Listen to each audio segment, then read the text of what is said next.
Audio 3 पुस्तक का नाम महाकाल और युग परिवर्तन प्रतिक्रिया। लेखक वेदमूर्ति तपोनीश पंडित श्री राम शर्मा आचार्य। महाप्रलय का अंतिम तांडव नृत्य तब होता है जब पंच तत्वों से बनी प्रकृति जराजीर्ण हो जाती है।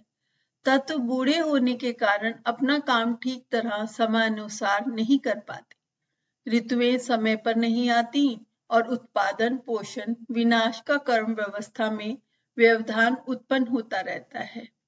धरती के उत्पादन और धारणा की शक्ति बीत जाती है और यह ग्रह नक्षत्र अपना काम नियत समय में पूरा करने में असमर्थता प्रकट करते हैं। ऐसी स्थिति में महाकाल का अंतिम तांडव नृत्य इस ब्रह्मांड को चूर्ण विचूर्ण कर छितरा बिखरा देने वाली महाज्वालाएं प्रचंड करता है और एक नई सृष्टि के सृजन की भूमिका संपादित करने के लिए महाकाली फिर अपना प्रसन्न प्रजनन की तैयारी में लग जाती है। कालरात्रि की उस महानिशा का महारात्रि का बड़ा श्रृंगार पूर्ण वर्णन पुराणों में मिलता है। महानिशा समाप्त होने पर फिर सृष्टि नए सिरे से उत्पन्न होती है। यह महाप्रलय करोड़ों वर्ष बाद होता है, पर युग परिवर्तन के अवसर पर खंड प्रलय जैसा एक भयानक विस्फोटक प्राय होता रहता है। यह महाकाल के खंड नर्तन है और यूं कहा इन्हें भी तांडव नृत्य ही कहा जाता है।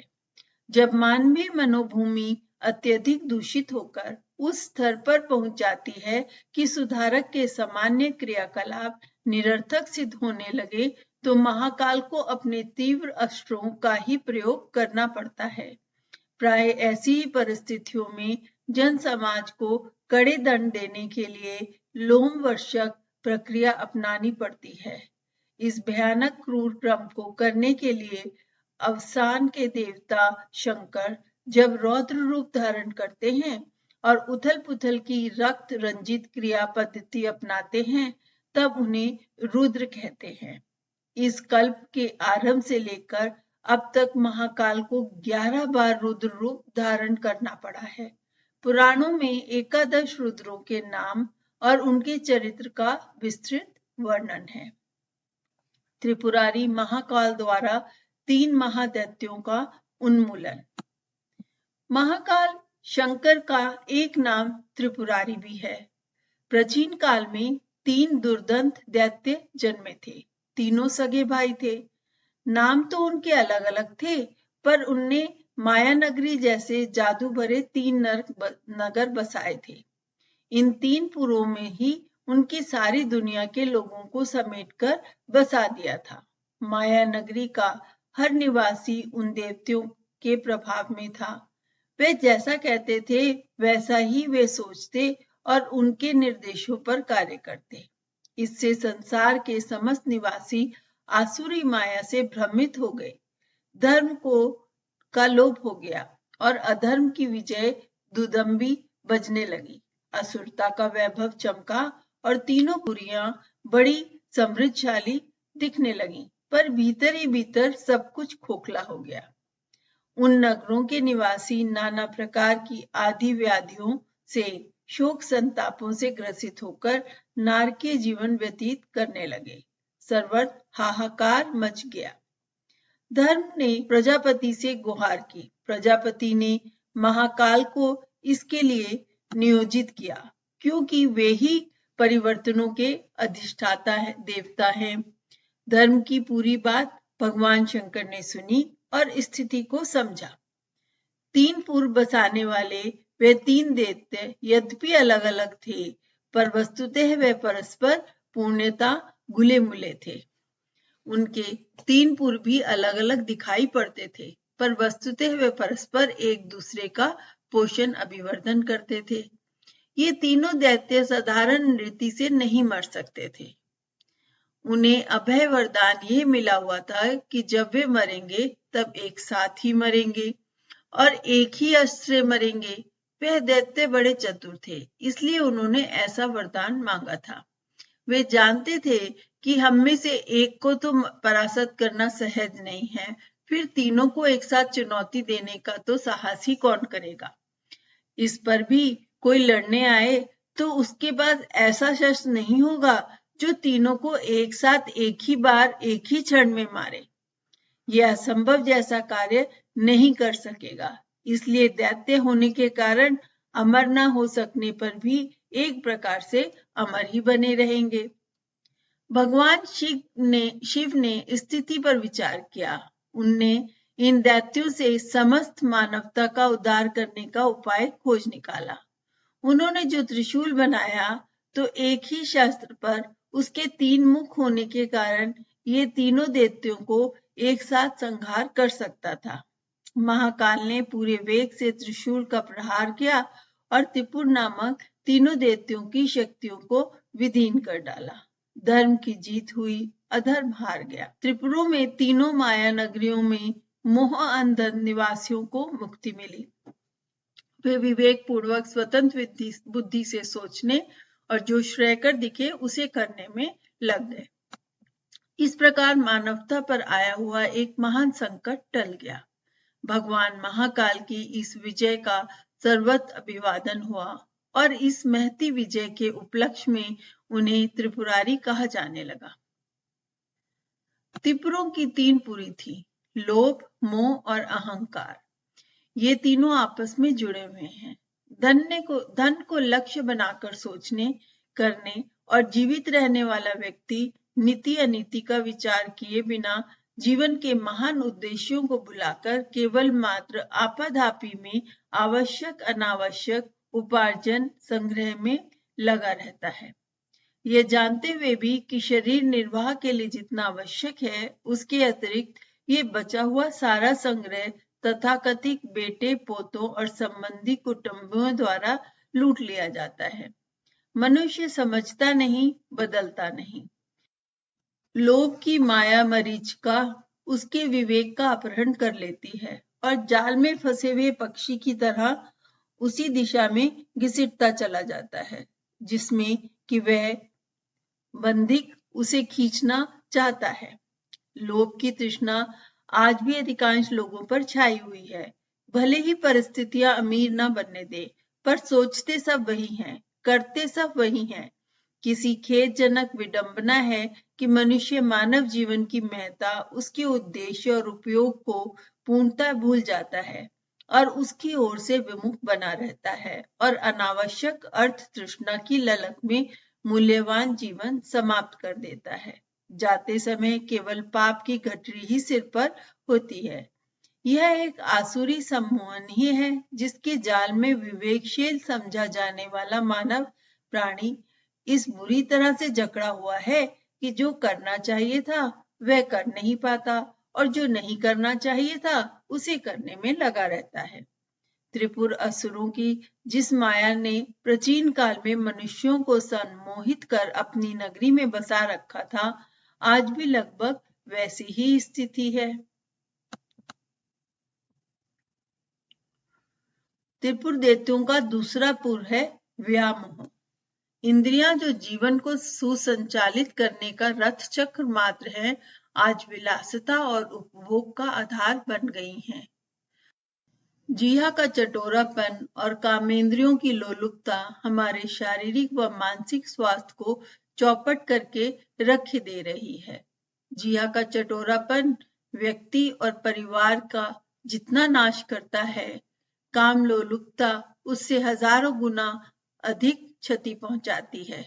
गृहस्थ जीवन की शांति, संतान की सुचिता, संस्कृति और सामाजिक सुव्यवस्था सभी पर इस दुष्प्रवृत्ति का घातक प्रभाव पड़ता है। मानसिक व्यभिचार तो शारीरिक विलासिता से भी अधिक व्यापक और भयावह बन चला है। उसने भावनात्मक आदर्शवादिता और उत्कृष्टता को एक प्रकार से चौपट करके ही रख दिया है। विलासिता का ये व्यामोह जितना घातक है, उतना ही हमें प्राणप्रिय लगा करता है। उसे त्रिपुर असुरों की माया मरीचिका कहें तो इसमें कुछ अतियुक्ति न होगी। व्यामोह का दूसरा रूप है छोटे से घर में रहने वाले या जिनसे रक्त संबंध है, उन थोड़े से व्यक्तियों को ही अपना मानना और उन्हीं के लिए आजीवन मरते खपते रहना। लोग ये भूल ही गए हैं कि संसार भी हमारा कुटुंब है और संसार के पिछड़े व असमर्थ लोगों को उठाना भी हमारा एक कर्तव्य है। देश, धर्म, समाज, संस्कृति की सेवा के लिए मनुष्य जीवन मिला है, उसका किसी को ध्यान नहीं। जो सोचता है अपने बेटे पोतों की ही बात सोचता है, भले ही वे समर्थ व स्वावलंबी हों, पर कमाई उन्हीं के लिए की जाती है। जोड़ समेट कर दिया उन्हीं को जाता है। जिनकी संतानें नहीं हैं, वे प्यासे से फिरते हैं और अपना नहीं तो पराया गोद धरते हैं। इस व्यामोह ने मूल्यवान व्यक्तियों का सत्यानाश करके रख दिया है। वह बेटे पोते से ऊपर उठकर देश धर्म की कुछ बात सोचते, न तो जाने क्या क्या कर सकते थे। पर संकीर्णता का व्यामोह उनके गले में फांसी के फेरे की तरह काल नाग बनकर लिपट गया है। बेटे पोते को कमाई खिलाकर उद्दत बनाने के निमित्त ही वे बने रहे और जो करना था उसके लिए उनमें उदारता जग ही न सकी। संकीर्णता का बंधन तोड़कर वे एक कदम आगे न सोच सके, न बढ़ सके। त्रिपुर देवतियों की माया मरीचिका में सम्मोहित विचारे निरीह प्राणी आखिर क्यों भी क्या करे भी क्या। त्रिपुरों में उनकी स्वतंत्रता चेतना को नष्ट कर दिया है। अब वे वही सोचते हैं, वही करते हैं जो वे दुर्दान देते उन्हें सोचने करने को विवश करते हैं। आज नजर पसार कर देखते हैं तो स्थिति वही प्रतीत होती है जब धर्म हाहाकार करने लगा था और अपनी प्राण रक्षा के लिए प्रजापति से जा पुकारा था। त्रिपुरों का तीसरा पुर है अहंकार। मिट्टी से पैदा हुआ, मिट्टी में मिलने वाला मल, मूत्र और हाड़ मांस का ढेर कीड़े मकोड़ों जैसा तुच्छ मानव प्राणी जब अपनी भौतिक उपलब्धियों पर इतराता है तो हंसी रोके नहीं रुकती। रूप लावण्य की, वेश विन्यास की, श्रृंगार प्रसाधनों की उसे ऐसी धुन सवार है कि न जाने क्या बनना चाहता है, न जाने क्या देखना या दिखाना चाहता है। हर घड़ी ये अभागा नर कंकाल इसी उधेड़-बुन में लगा रहता है कि अपनी वस्तु स्थिति को छुपाकर दूसरों की आंखों को धोखे में डालकर कैसे से कैसा दिखने लगूं। शरीर रक्षा पर जितना समय और धन खर्च किया जाता है, उससे दुगना चौगना ये दुनिया श्रृंगार सज्जा पर व्यय कर रही है। फिर भी जैसी कुरूप थी वैसी की वैसी बनी हुई है। व्यवहार, बोलचाल, शान शौकत, ठाट बाट, सज धज के स्वांग और अमीरी के चोचले देखकर लगता है कि नाचीज सा आदमी कहीं पागल तो नहीं हो गया। जीवन की आवश्यकताएं थोड़ी सी हैं और जो बड़ी आसानी से पूरी की जा सकती हैं, पर ठाट तो सुरसा के मुंह की तरह है जिसकी भूख कभी बुझती ही नहीं। जो भी कमाई है वह कम पड़ जाती है और विलासता के साधन जुटाने में हर समय आर्थिक तंगी बनी रहती है। ब्याह शादियों में अमीरों जैसा भौड़ा स्वांग गरीब लोग ही बनाते हैं। उन्हें देखकर हंसी रोके नहीं रुकती। अपनी छोटी सी हस्ती की सफलता और उपलब्धियों का लोग ऐसा ओछा और भौड़ा विज्ञापन करते हैं कि कई बार ये शक होने लगता है कि आदमी अभी जंगली युग से आगे बढ़ पाया है या नहीं। सभ्य बनने की उसकी डींग कहीं आत्म प्रवंचना ही तो नहीं है। एक दूसरे के साथ इतराकर बड़प्पन का रोब गांठते हुए उद्दत, उच्छल, अवज्ञा और तिरस्कार पूर्व व्यवहार करते हैं। उच्छलता, उद्दंडता, गुंडागर्दी बरतते हैं। शोषण, उत्पीड़न, छल, द्वेष, अनाचार की रीति नीतियां अपनाते हैं। तब यही कहा जा सकता है कि अभी भी हम नर पशु और नर पिशाच ही बने हुए हैं।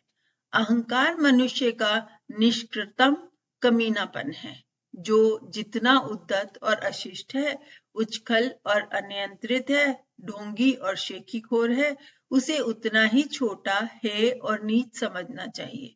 दुर्भाग्य से ये अहंकार आज मानव जाति पर इस बुरी तरह आच्छादित है कि उसकी मूल सत्ता एवं आत्मा का स्वरूप ही उलट गया प्रतीत होता है। तथाकथित स्वाभिमान के नाम पर लोग कितने अशिष्ट, कृतघ्न और ओछे बनते चले जा रहे हैं। उसे देखकर तो यही कहा जा सकता है कि यह युग अहंकार के दानवी छाया माया से पूरी तरह आच्छादित हो चला है।